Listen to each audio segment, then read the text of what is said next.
Muito bem-vindos. Estamos aqui no Voz da Fábrica, mais um episódio. Estamos aqui com Bruno Zanin, grande amigo. Vamos falar aqui sobre proteção florestal e logística florestal na indústria de celulose. Bruno, engenheiro formado, um amigo. Trabalhamos juntos na empresa CMPC. Cara, muito bem-vindo, agradeço essa quase uma gentileza de vir conversar comigo nesse sábado frio. Por favor, meu amigo. Uma honra ser convidado, Rafa. Fico muito feliz de estar aqui, compartilhar um pouco do que a gente passa e passou, e querendo ou não, já se vão lá 15 anos, primeiro dentro de fábricas, e agora como prestador de serviço. E eu que fico muito feliz pela gentileza do convite. Muito obrigado. Eu gostaria que você pudesse... a ideia aqui é um bate-papo, né? Explorar um pouquinho sobre como é que se dá essa parte da proteção florestal, porque eu que sou de fábrica, e quando a gente fala em produção, a gente está muito focado em produção. A segurança é um negócio muito, muito presente ali, né? Mas a gente nunca pensa que o negócio é muito maior, entendendo? Fala assim, o pessoal da florestal está lá fazendo o que ele sabe fazer lá, aquele negócio todo. Mas se não chegar a madeira na empresa, a gente não faz nada, a celulose não acontece, o lucro não vem. Então, eu gostaria de que você explicasse um pouco sobre a parte florestal, claro, aquilo que foi a sua expertise, para que todos entendam que o negócio realmente é muito maior do que parece. Sim. O conceito de proteção, na verdade, se a gente for buscar referências, a gente vai encontrar muito relacionado a incêndio, fogo. Uhum. Mas ele é um conceito mais amplo, né? Ele é um conceito de proteção de todos os aspectos, incluindo pragas, proteção patrimonial. A gente tem muito, já teve mais, agora tem menos, questão de invasão de terras, questão de uso de terras para fins particulares. Também você tem que tirar o invasor da tua terra. Tem pessoal que entra na floresta, acha que tem uma capoeirinha lá, vai lá, lavra e planta, quando na verdade muitas vezes é uma PP. Então também tem essa questão da proteção ambiental, e também o incêndio, né? Então o setor de proteção na prática, o que ele faz? Ele cuida das cercas das florestas, ele cuida da identificação das florestas, ele visualiza na questão da experiência, do treinamento dos operadores de campo, se há pragas, se há incêndios que às vezes não foram vistos, se há sinais de presença humana na floresta. Isso, o que são esses sinais? São animais mortos, lixo, às vezes carro queimado também, porque acabam sendo florestas grandes. O pessoal usa para desovar carro, assim como usa lavoura, enfim, mas como a floresta é um pouco mais alta, acaba tendo essa possibilidade maior, né? E também a questão da proteção econômica da floresta, porque, querendo ou não, imagino eu que é o maior ativo que a empresa tem. Tá? Então, talvez não em questão de valor, mas em extensão. A gente fala hoje de fábricas de celulose que tem 200, 300 mil hectares de plantio, dependendo da fábrica, ou entre plantio e APP, depende muito da região. Então, por exemplo, se pega a CMPC no Rio Grande do Sul, vai daqui a perto de São Borja, as fazendas que tem. Então, inclusive, o último projeto que eu participei como funcionário foi a extensão dessa rede de proteção para áreas que não estavam ainda na rede de proteção, né? Então, teve fazenda que a gente ia que era mais de 50 quilômetros de estrada de chão. Então, era no mínimo 2 horas e estrada assim que praticamente ninguém passava até a gente chegar. Então, é um trabalho de extensão rural também, de chegar lá, conversar com o vizinho, perguntar como é que as coisas, se apresentar, né? Dizer, estou chegando aqui, não vim tirar teu espaço, vim ser teu vizinho, temos uma norma boa de convivência, vamos conviver bem. E enfim, é muito mais amplo o serviço, no sentido muito mais de prevenção do que efetivamente de combate. Tá? Nada se previne 100%, imagina. Sempre tem uma falha mínima, sempre tem uma chance mínima, né? O conceito de prevenção ele não é... Já fala prevenção porque não é um evitamento.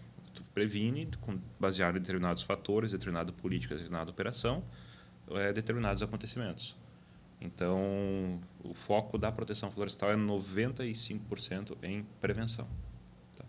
É prevenir a questão do incêndio, prevenir a questão da invasão humana, invasão de animais também. Às vezes o gado estoura a cerca e entra num plantio de eucalipto e às vezes não come, mas pisoteia, então você perde mudas.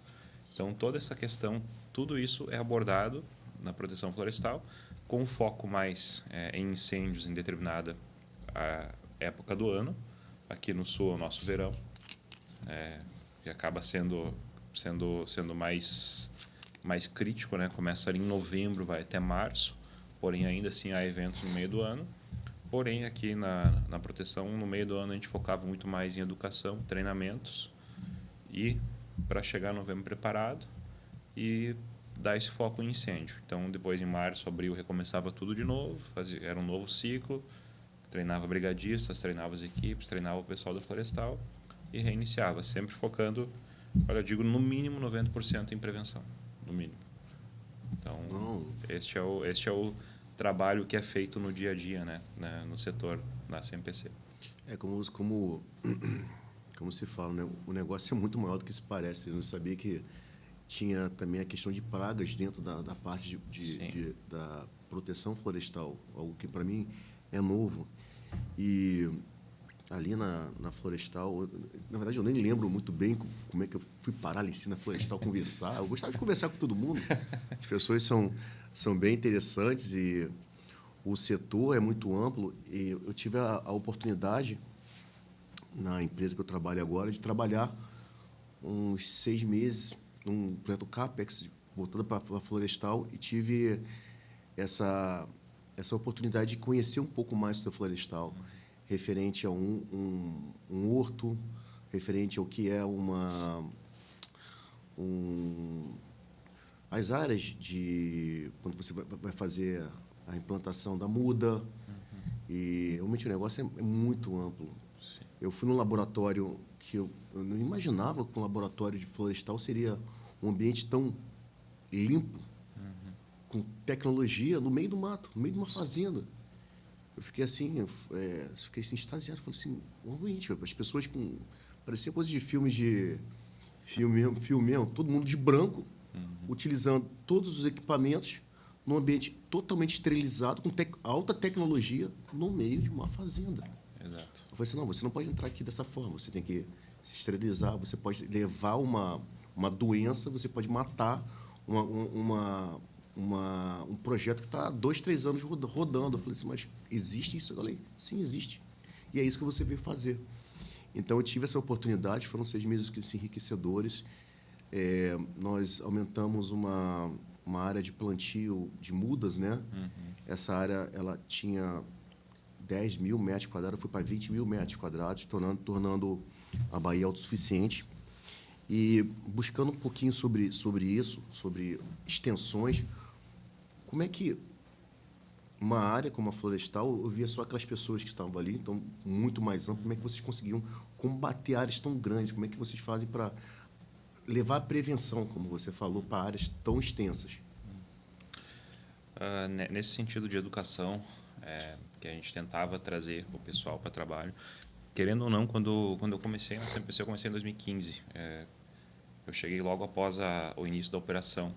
E a gente pegou um período de transição, por exemplo, de transporte. Pegar todas as operações, na verdade, mas pegar especificamente transporte. Transporte, ele aumentou 4 vezes, praticamente, do dia para a noite. Então, a gente teve um trabalho bem forte no início, junto aos parceiros do transporte, na questão de transportar o pensamento daqueles motoristas que muitas vezes eram motoristas de outros ramos para o setor florestal. Então, hoje, se não me engano, tem alguns lugares também que contratam um motorista carreteiro florestal. Então, o cara se especializa nisso, porque, além de tudo, tem a questão de não é só asfalto, raramente se anda em cidade, às vezes anda, mas você não vai entrar em Porto Alegre com um caminhão florestal, por exemplo. Mas se passa no meio das cidades que estão na rota ali. Então, tem lugares que você não pode passar também, tem a questão da tecnologia embarcada, tem toda esse aparato que você tem que transportar o cara. Você, digamos assim, se transportava para uma loja de imóveis, ia lá, agora está no florestal. É outro ramo totalmente diferente. Tá? Então, a gente, pegando esse exemplo do transporte, a gente tentava criar em cada trabalhador do ramo florestal um fiscal, um par de olhos a serviço da empresa. E nisso a gente tinha muito chamado, muita denúncia, muita ocorrência que era informada via rádio ou informada via telefone da central. Então esse é vamos dizer assim, o primeiro nível de cuidado que a gente tem. Deve ser em torno dos 3 a 4 mil trabalhadores, em algumas épocas, que trabalham nas florestas. Então a gente tem todo esse pessoal cuidando. Uma boa parte desse pessoal é treinado para combate a incêndios. Então, nisso, e quem não é treinado, obviamente, é educado a informar. Então, é o primeiro nível. Eu imagino que é o primeiro nível. Alguns dizem que é o segundo, tá? Mas talvez essa inversão se dê de acordo com a opinião, mas para mim esse é o primeiro nível. Em segundo nível, a gente tem os vigias da floresta. Então, na época que eu estava lá, era mais ou menos umas 20 caminhonetes que ficavam rodando em rotas pré-determinadas, que faziam inspeções, checklists básicos, por exemplo, porteira fechada, cadeado fechado, algumas coisas assim. Rodava cercas, também tem uma equipe que cuida das cercas. Tem um setor dentro da Florestal que chama-se cercas. Tem um centro de custo, né, um setor para cercas. Então, esse é cuidado. Esse cuidado se tem o ano todo, né? De janeiro a janeiro. E, em algumas épocas específicas, é reforçado, na questão de incêndios, é reforçado essa equipe. Então, são contratadas 3 ou 4 brigadas de incêndio que ficam fixas, alocadas. Vão de manhã, ficam até o final do dia em uma sede, com caminhões, com caminhonetes e, frequentemente, já depois que a fábrica expandiu, com helicópteros também de apoio, para fazer tanto o transporte quanto o combate ao incêndio, né? Então, baseado nisso, aí, a questão da estrutura da Florestal, hoje, não tem esse número bem atualizado, mas a gente deve ter no mínimo 100 engenheiros trabalhando. Na CMPC, na minha época, eram 82 exatos. Então, teve expansão, teve a ida mais para o oeste, isso aumentou o pessoal também. E a gente tenta levar tudo com um sentido de todo mundo ajudar a cuidar, e quem não sabe fazer, informa. Tá? Então, já teve caso de van, de equipe de silvicultura, reportando incêndio. A gente já teve casos de engenheiro de segurança da CMPC reportando incêndio. Tem comunidade também, tem um setor que trabalha com as comunidades, vai lá todo ano, faz a visitinha, informa, se você vê incêndio, se vê invasão, uma coisa, nos informa, sabe? Não faz nada, só nos informa, liga que a gente manda alguém ver. Então, a gente tenta trabalhar dessa forma. É uma dificuldade, porque assim, é igual a agricultura. Na verdade, não. Porque o controle ele acaba sendo centralizado em uma empresa, enquanto a agricultura você tem geralmente várias empresas, cada uma no seu métier, algodão, milho, café, enfim, cada uma cuidando especificamente.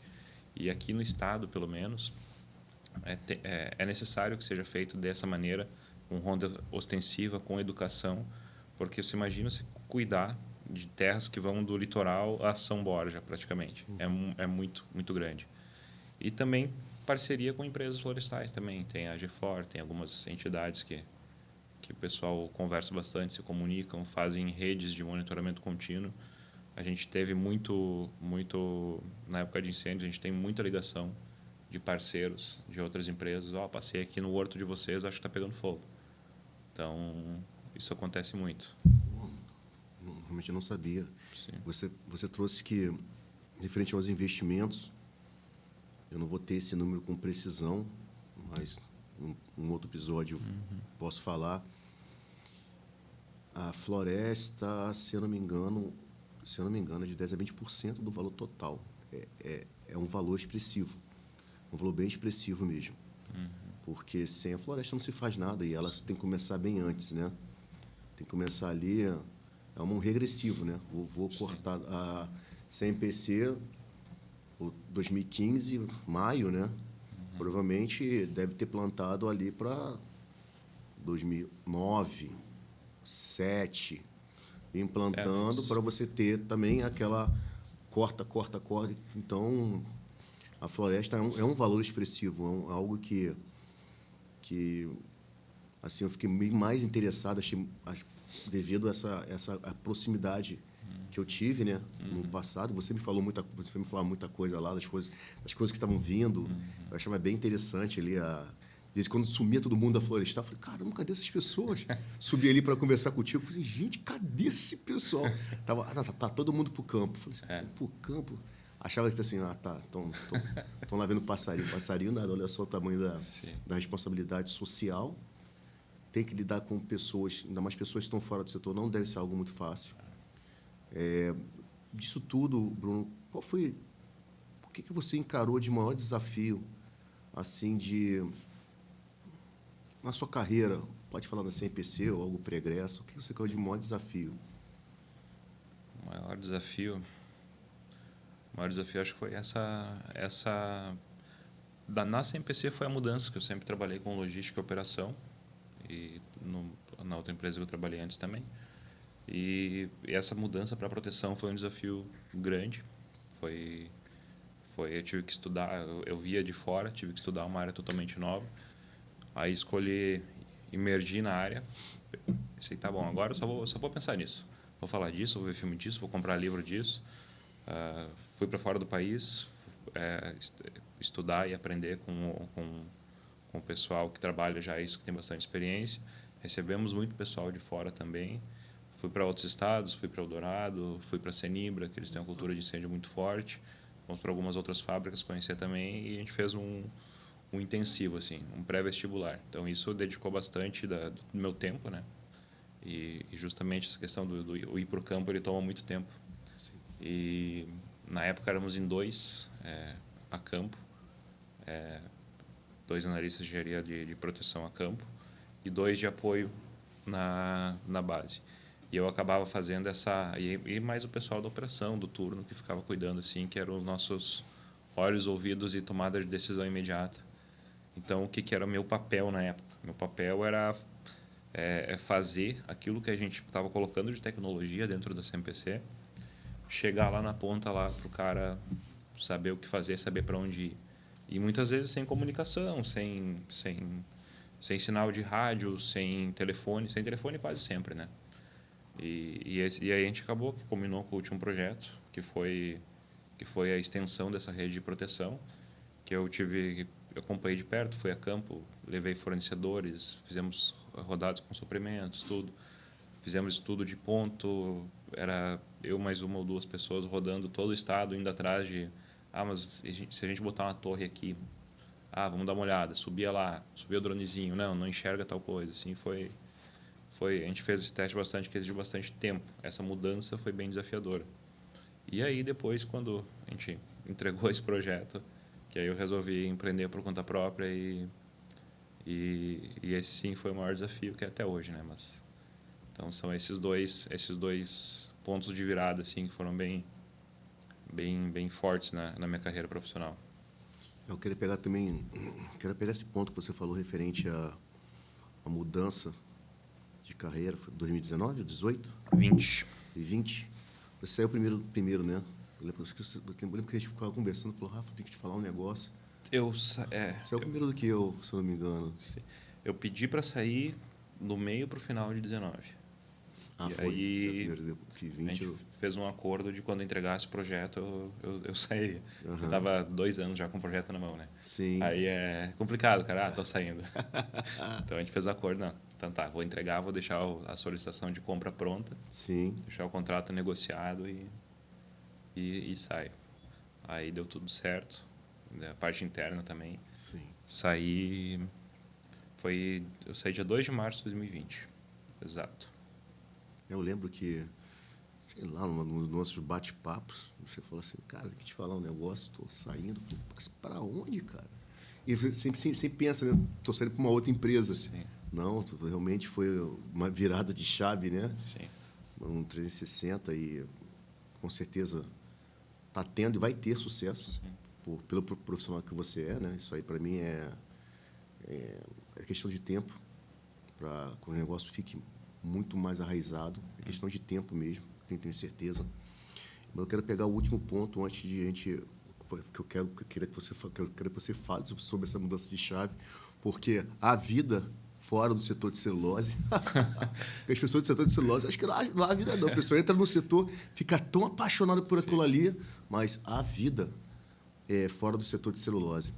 Mas você falou referente a drone, e eu li em 22 ou 23, a CNPC até é pioneira na parte de monitoramento por drones. Sim. Se eu não me engano, ela desenvolveu uma empresa com torres monitoradas, um negócio assim, bem interessante mesmo.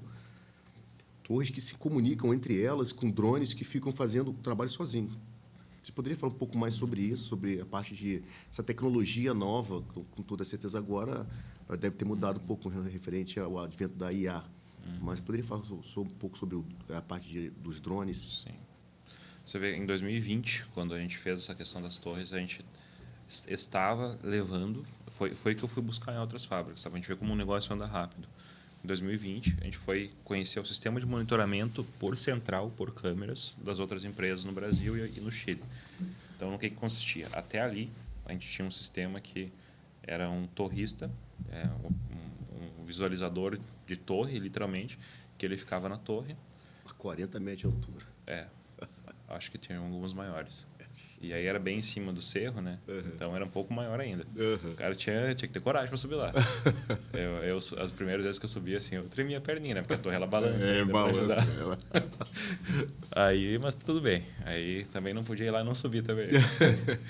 Aí tinha um operador de torre, só que começou a ficar escasso, né? E é uma profissão que você trabalha 4, 5 meses por ano. Então, tinha que ter um fator, tanto humano quanto social, ali do cara trabalhar na lavoura, morar perto, ter acesso e poder dispor daquele tempo no verão para fazer isso. Então, a gente começou a ter muita dificuldade com isso. E manteve, em grande parte das torres, esse operador, porque também ele zela pela torre, ele monitora a região, ele vem e volta no caminho, tem floresta. E alguns locais... Era muito, muito ermo. A gente optou por fazer a instalação das torres com câmera para transmitir para a central. Isso em 2020 era a tendência, era o que mais se tinha de tecnologia consolidada.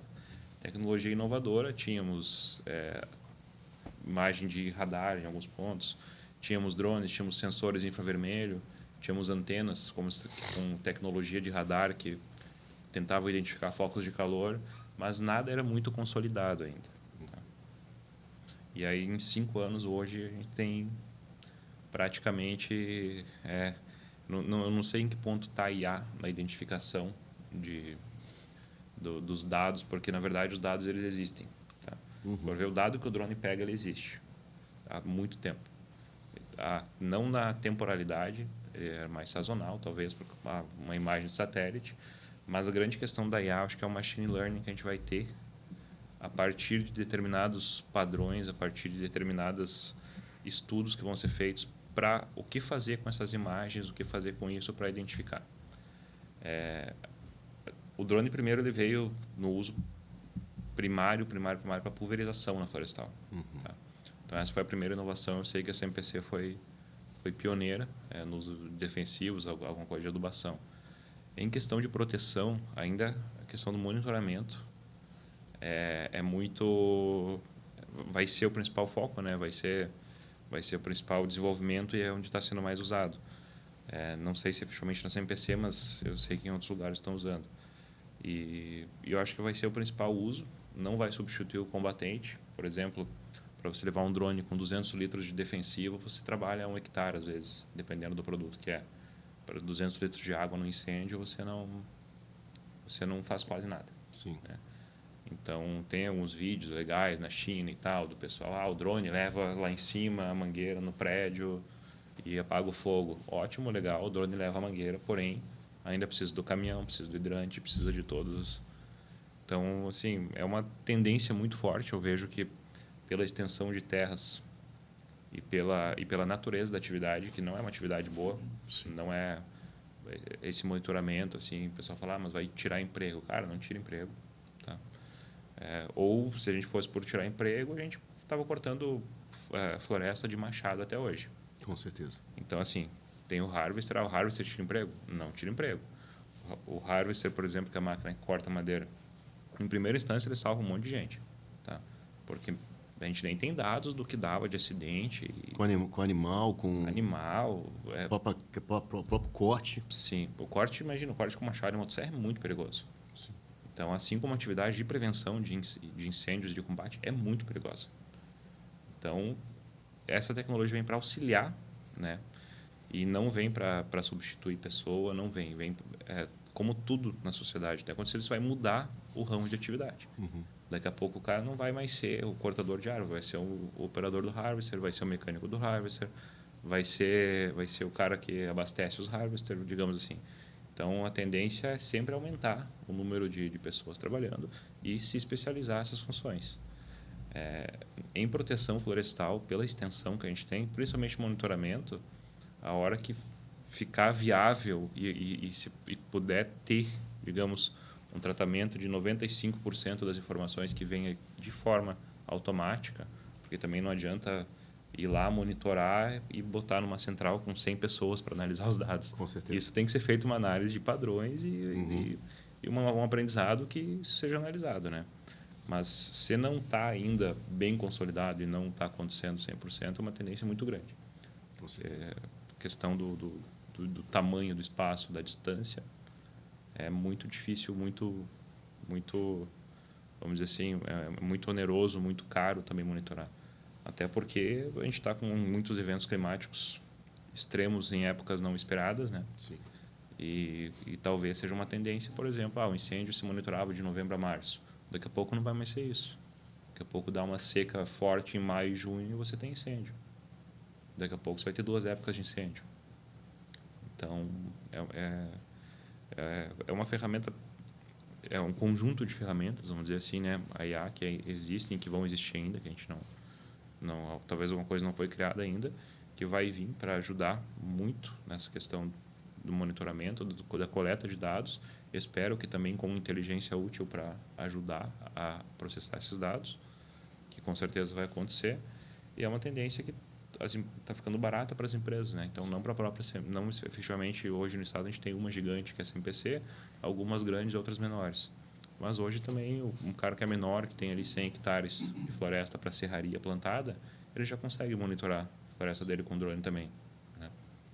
Então, eu tinha essa percepção que você comentou sobre o turista, não tinha muito essa percepção da questão social.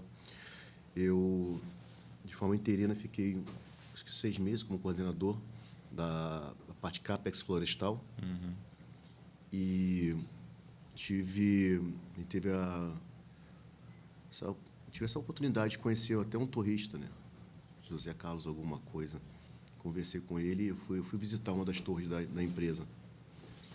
Estava teve uma análise de risco lá e eu fui verificar a torre para ver o que estava acontecendo, né? Bem a ermo, sabe? Bem afastado. Falei, meu Deus do céu. Aí, quando nós chegamos lá, passamos o rádio, ele desceu. Aí ele, não precisa falar não, só me fala que eu vou lá em cima para dar uma olhada. Não, vou, claro, eu vim aqui para olhar. Tem certeza? Tenho, só para ganhar confiabilidade também, a confiança da pessoa, né? Vai vir aqui só para olhar, mais uma pessoa que vem para tirar uma foto. Aí eu falei assim, não, pô, que legal, olha, vai lá, que está acontecendo isso, realmente tinha muitos problemas na torre, muitos problemas. Era uma torre não autoportante, era uma torre estaiada, e tinha problemas de estaiamento, várias coisas. Aí eu subi naquele elevadorzinho de pé, né? Uhum. Pela mãe do guarda. Você chega cansado lá em cima.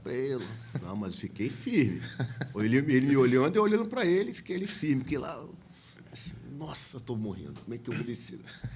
Aí, quando você chega lá, tem um alçapão, né? Uhum. Você no alçapão, sobe na torre.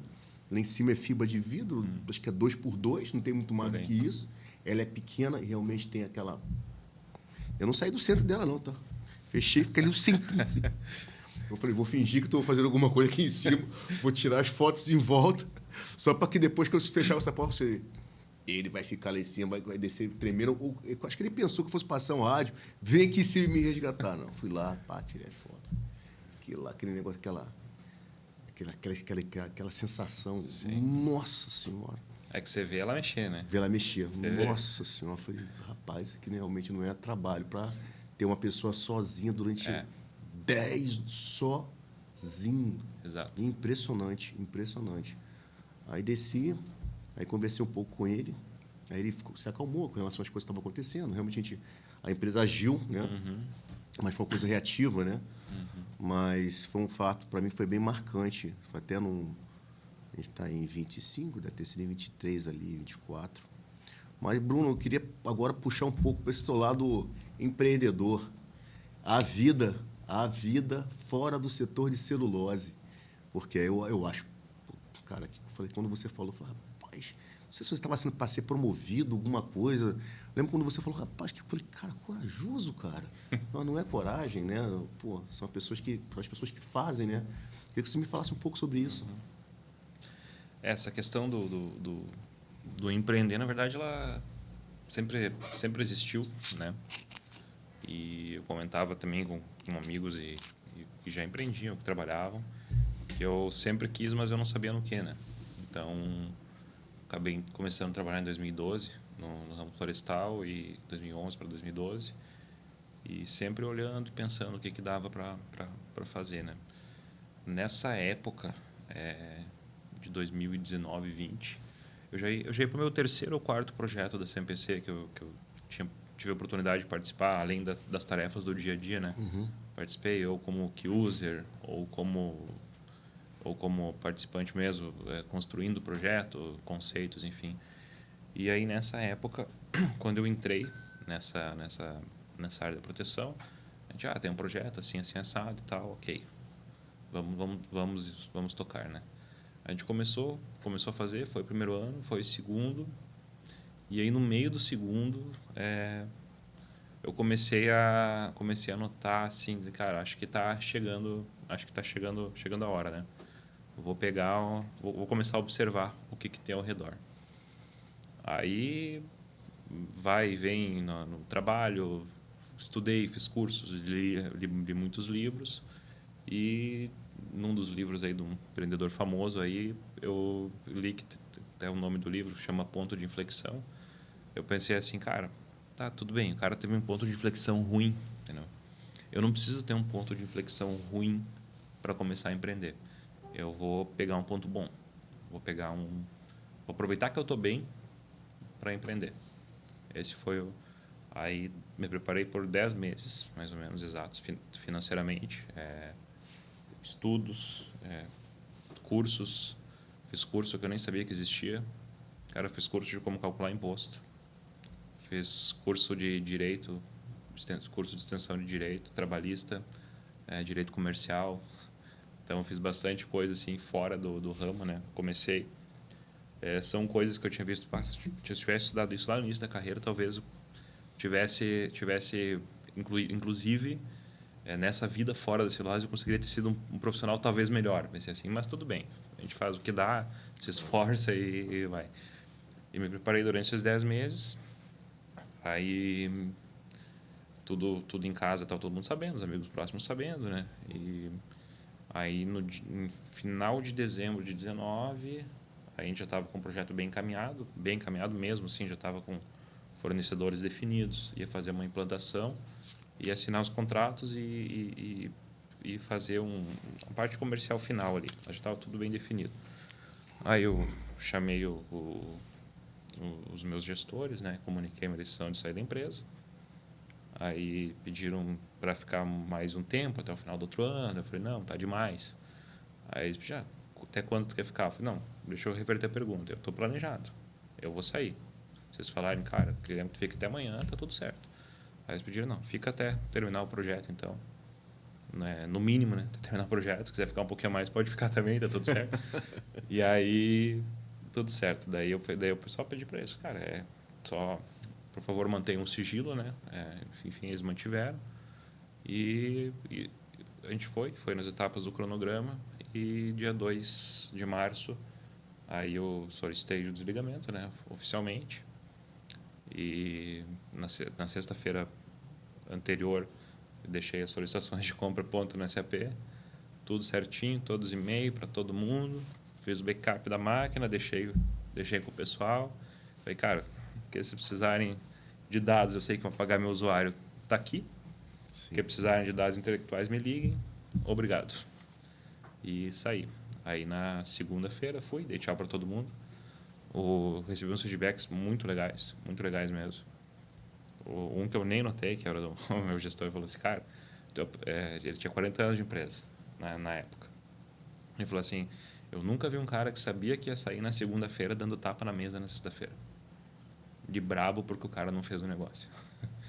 Aí eu falei assim, cara, nem notei dele. Não, tu tava ali, eu vi tu apertando o cara e é isso aí, cara. Ele falou assim, nunca vi isso. Aí eu falei assim, então parabéns, vamos sentir falta e tal. E acabei saindo. Com uma ideia inicialmente de prestar algumas consultorias. Já tinha, quando chegou mais próximo ali, já tinha deixado engatilhado alguma coisa para algum pessoal que não era fornecedor da fábrica ali, para outros setores, enfim, mais na área de gestão, processos e finanças, que era mais ou menos o que eu estava habituado a trabalhar ali nas áreas que estava trabalhando na CMPC, né? Questão de controles, procedimentos, processos, enfim. E isso foi dia 2 de março. Dia 20 de março eu comecei a trabalhar com esse pessoal. Dia 20 de março deu lockdown na pandemia, né? Exatos 18 dias depois. Aí eu comecei a pensar, cara, o que eu vou fazer? Né? E aí, comecei, segui com alguns trabalhos. Como era uma parte mais intelectual, vamos dizer assim, do que a campo, eu consegui trabalhar bastante home office. E pensei, eu guardei dinheiro para viver 1 ano sem ganhar R$1. Tá? Sim. Assim, então tem 1 ano. Falei, começa agora, 11 meses, 29 dias, vamos. Baixei a cabeça e comecei a trabalhar.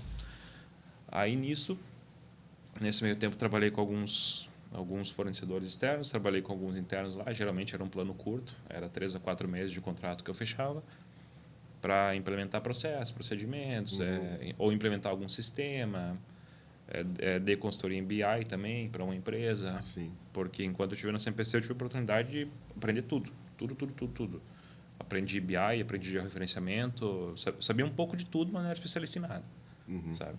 Mas para quem não sabia, eu estudava um pouquinho e ensinava. Então, implementei indicadores por BI em 2 empresas, implementei procedimentos operacionais em outra. E era assim, não, vem cá, a gente faz uma reunião por semana, eu faço em casa e te mando e tu me paga X por mês. Era esse meu pacote de serviço. Só que começou a ficar... Eu fechei esses contratos iniciais, começou a ficar meio ruim a coisa por causa da pandemia, né? Sim. E eu pensei, vou pensar agora alguma alternativa. Eu tinha alguns convites, tive convites para ir até de ex-parceiros da CMPC, de prestadores de serviço. Tive convite para ir para Mato Grosso, tive convite para ir para Bahia, para Porto Seguro. Sim. Tive convites para ir para Minas Gerais, 2 convites para ir para o interior de Minas. Tudo trabalhar em logística e operação. E tive 2 convites em Porto Alegre, de 2 ex-parceiros também. Nesses convites, acabei optando por um foi uma proposta de consultoria, o outro foi uma proposta de sociedade.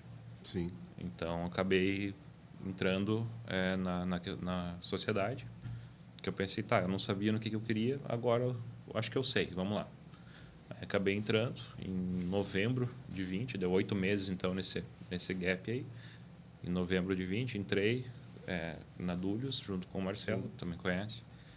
E desde então a gente está trabalhando junto. Sou como sócio dele. Agora vai fazer 5 anos em novembro.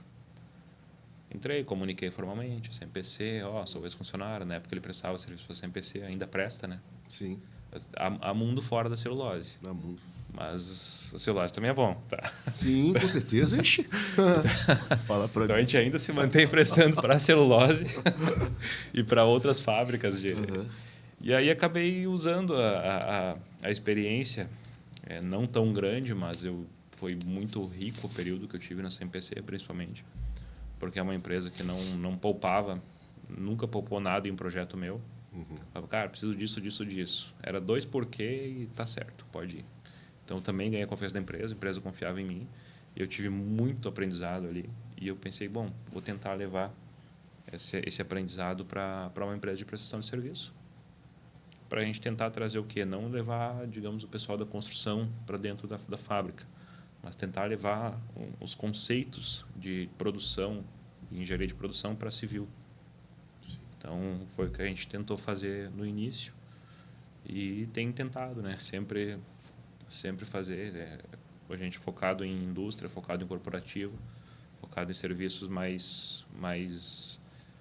digamos assim, mais complexos na engenharia civil, em ambientes complexos. Então, nossos principais clientes hoje são fábricas, são corporativos, são clínicas. E temos focado nisso desde então. Tivemos um flerte com o ramo residencial e voltamos agora 100% para o corporativo. Uma coisa que em outros episódios a gente falou muito é que o setor de celulose, assim como... Vou falar sobre celulose, que é onde que eu trabalho e é onde que eu gosto, algo que eu sou apaixonado. Ele é muito mais amplo. Olha só, empresas que estão crescendo, né, junto com o setor. Eu acredito muito nisso, sabe, Bruno? Sim. Quando eu falo assim, que a vida fora da celulose, não que eu acredito na celulose, eu acredito que ela é muito maior do que as pessoas imaginam, é muito maior. Com certeza. O setor é muito mais rico, muito mais amplo. E olha só a sua empresa crescendo, florescendo, e vai dar certo, sem dúvida nenhuma. Sem dúvida nenhuma. Um profissional como você, que está saindo da sua engenharia florestal agora para ser um empresário, vai conseguir alcançar o sucesso. E para que a gente encerre aqui esse bate-papo aqui enriquecedor, o que você falaria para os jovens, para aqueles que querem empreender? Deixaria como alguma coisa final. Eu penso que tanto empreendendo quanto trabalhando, porque antes também, quando eu estava na CPC, eu me considerava um intraempreendedor. Eu descobri que existia esse conceito. Um tempo depois pensei, cara, acho que eu sou isso. Vamos resolver um problema aqui, vamos pensar, vamos resolver e vamos tentar. Mas assim, para empreender, acho que primeiro tem que construir um forte senso de persistência, no sentido que não é romântico, não é fácil e demora um dia para passar. Então, saber que muitas e muitas vezes vai trabalhar sem ver resultado, mas tem que trabalhar com o mesmo empenho do início ao final do dia, tem que criar credibilidade. O pessoal tem que ouvir falar no teu nome e tem que dizer, não, pode ir porque não sei que empresa é a dele, mas o cara é de confiança. E assim, é muito romantizado hoje, né, o empreender. Empreender, ele tem N... Eu considero o empreender, tanto dentro quanto fora de empresa, tem N modos de empreender. Tá? Mas para quem quer, aí a gente tem que separar empreendedor de empresário. Tá? Empreender você pode fazer de N maneiras, inclusive trabalhando, inclusive tendo... Não é um conflito de interesse você empreender com um cargo CLT. Você ser um empresário com um cargo CLT, muitas vezes vai ser um conflito de interesse. Então, para ser um empresário, que é o que eu tenho buscado ser, um homem de negócios, vamos dizer assim, primeiro, tem que entender um pouco de tudo, tem que estudar, senão te passa uma perna, tem que saber de contabilidade, tem que saber de direito, tem que saber de imposto, tem que saber de LGPD, tem que saber um pouco de tudo, estudar tudo. E segundo, trabalhar muito, muito, muito, muito. Você tem que gostar de trabalhar. Tá? Tem que ser um apaixonado por trabalhar. Você tem que saber que, às vezes, a motivação do dia vai ser... hoje eu vou me esforçar e isso é o suficiente para mim hoje.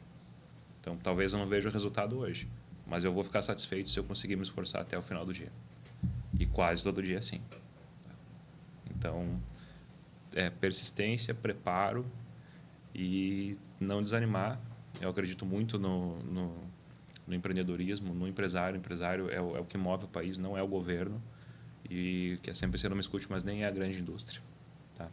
Os micro e pequenos empresários são o que move o Brasil, estatisticamente falando. Sim. E também eu acho que o que eu vejo também muito forte é que assim, a empresa ela não é só uma entidade. A empresa ela é um meio de você ajudar a sociedade a melhorar. Então, quando você paga o salário em dia, quando você paga o teu imposto, quando você dá uma condição digna de trabalho para o cara, quando você dá o IPI para ele, quando você dá o transporte, quando você dá o almoço, muitas vezes a gente contrata funcionário que não tem uma refeição no dia, muitas vezes. Então, a gente dá o almoço para o cara. Se não é na refeitória da fábrica, é uma marmita de um local que paga, que emite nota para nós. Sim. E assim vai. Então, assim, essa é a visão que eu tenho de empresa. Tá? A empresa ela é um meio transformador da sociedade. Seja uma empresa que vende café, seja uma empresa de construção. A empresa de construção ela entrega resultados visíveis, resultados tangíveis, vamos dizer assim. Uhum. O cara construiu uma ponte ou fez uma rua, está feita, você está vendo, não é? Então, assim, para quem quer empreender tem que entender o que é a razão e que jeito isso vai influenciar. Se quiser só ganhar dinheiro e ficar rico e trabalhar para isso, tá ótimo, cada um sabe o que faz. Teoria do utilitarismo, que ela descubra no que pode ser útil e contanto que não prejudique outros. Até aí tá tudo certo, beleza, tudo certo. Mas o meu modo de ver é esse. A empresa é uma entidade que transforma a sociedade. Tá? Através da geração do trabalho, através da geração de renda e, em última instância, e não tão bem utilizado, através da geração de impostos e pagamento de impostos para que o governo reverta isso. Que muitas vezes não é o que acontece. Sim. Porém, tudo que tiver alcance nosso, em questão de leis, questão de obrigações que a gente cumpre todas, questão de acolhimento do pessoal também, é um impacto que a gente quer causar como construtora e como empresa hoje, a visão minha e a visão do meu sócio. A gente fica feliz de pegar uma rua numa cidade, fazer a rua e saber que as pessoas não estão mais caminhando no barro. Teve uma rua que a gente fez recentemente, ano passado, que eu fui um menino gurizinho, assim, não sei, uns 6, 7 anos eu tinha assim. Pegou e saiu andar de bicicleta na rua. Aí falou, tio, vocês que estão fazendo aqui? Eu falei, sim. Ele, agora eu posso andar de bike todo dia. Falou assim, porque antes não podia porque era barro. Né? A gente colocou pavés na rua. Então esse é o sentido que eu vejo assim, vou trabalhar porque vai dar dinheiro? Vai. Ninguém tem sangue de barata e, enfim, tu tem que ter dinheiro para pagar suas contas. Porém, só isso no final do dia você não persiste no final do dia. Tem que entender que está construindo um negócio maior. O que é esse negócio maior? Cada um tem o seu. Mas se não tiver isso bem claro, você não persiste, não vai. Poxa, parabéns, cara. Foi bem legal esse seu insight final. Parabéns a Dulles Engenharia. Acho que essa é uma visão. Essa visão pode ser a visão da empresa, não sei. Sim. Mas fantástico, Bruno. Pô, só tenho a agradecer. Para mim foi enriquecedor ver o amigo crescendo. E vocês falaram, tanto nesse episódio, quanto num episódio anterior, conversando com o Gustavo, e uma coisa que eu acredito muito, tem que ler, tem que entender, tem que aprender. Leitura mesmo, leitura de verdade. Sim. Sabe? Você falou em preparação. Você se planejou. Entendeu? O Gustavo, no episódio anterior, também trouxe bastante isso. Leitura, conhecimento, conhecer. Entendeu? Que são essas pessoas que vão ter sucesso. Eu tenho certeza disso, tá?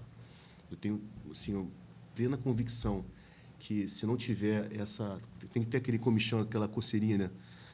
Pô, tem alguma coisa que está me incomodando. Mas você não fez só isso. Você foi lá, primeiro eu preciso me preparar.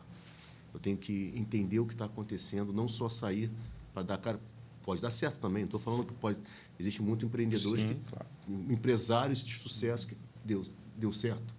Mas esse crescimento que você está tendo e vai ter, para mim, indiscutivelmente vai ser o sucesso, tanto da Dulles quanto você aportando e ajudando a celulose e ir além. Então, eu agradeço aqui Bruno Zanin, empresário de sucesso. Amém. E fecha aqui mais esse episódio de Vozes da Fábrica.